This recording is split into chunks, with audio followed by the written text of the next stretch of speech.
Sadakarji. Thank you very much. Now we move on to Europe. A Spanish family of 4 is missing after a tourist boat sank in the Padar Island, strait near Labuan Bajo, Indonesia on Friday night. The boat carrying 11 people capsized in rough seas with waves of up to 3 meters high. Meanwhile, 7 others, including the mother, a daughter, 4 crew members, and a tour guide, were rescued safely. The search for the remaining 4, including a father and 3 children, started on Saturday.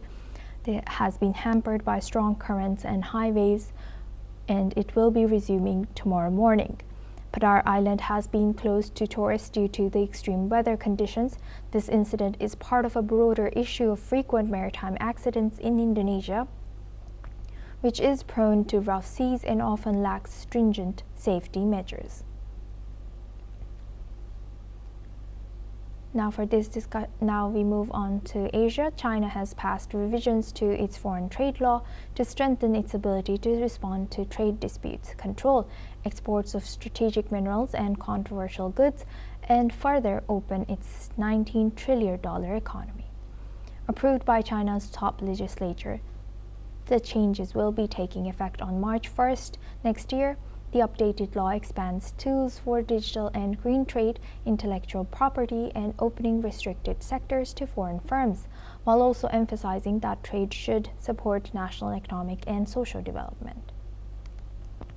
The revisions also clarify the government's powers to prevent conflicts with private exporters following controversies involving companies like Shein. According to experts, the move reflects China's push to modernize its trade rules, meet international standards, and reduce reliance on the U.S. Now we welcome Mr. Ross Feingold. He's a political analyst, joins us live from Taipei. Thank you very much, Mr. Feingold, for joining us again. Good to see you. Now, looking at this, why do you think China has passed this revision to its foreign trade law?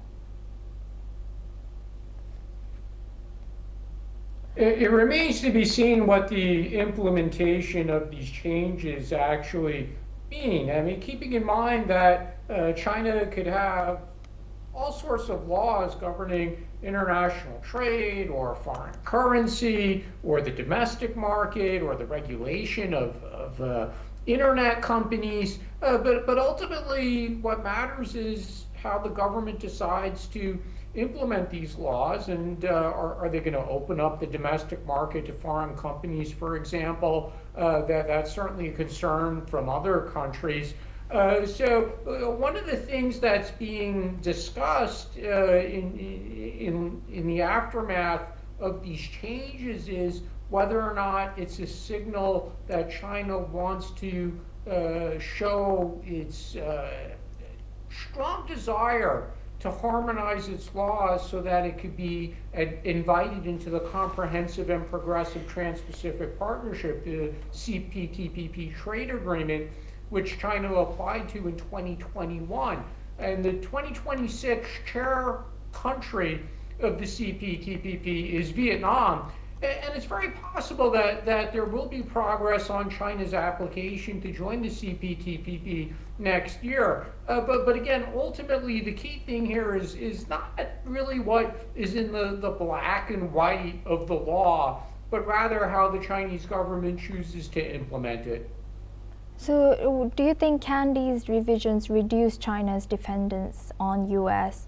and what geopolitical consequences could follow? Again, all of this is really subject to the decisions of the government and ultimately the party and Xi Jinping.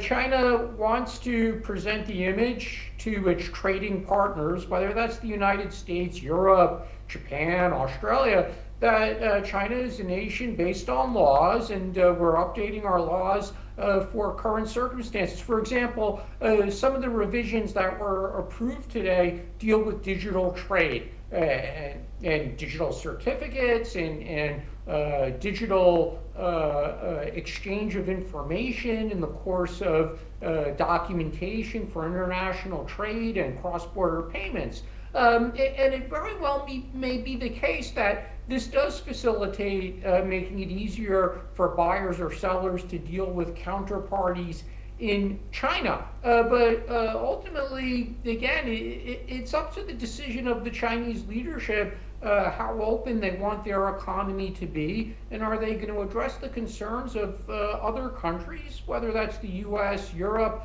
about how open the market is to international competition.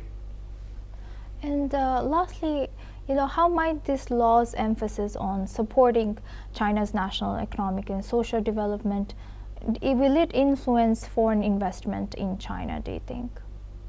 Yeah, that's a really interesting question because we have to be frank. The trend around the world, whether that's the United States, Europe, Australia, other places, is to have a significantly more stringent review of cross-border trade or acquisitions or other activities by foreign companies entering those countries. So in an era where there's more review about the activities of foreign companies, and frankly a lot of this is targeted at China, China is basically saying, fine, if you're going to have a more stringent review about Chinese investment in the EU or the United States or Australia, we'll do the same thing. And it's simply parity. And that does make it difficult for other countries to say, well, China, you're not being fair, because the reality is other countries have increased their scrutiny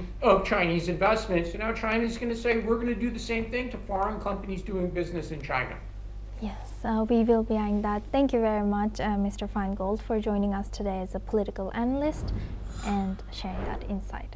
Well, that's all we have time for. Keep watching NewsX World for more news updates from around the world.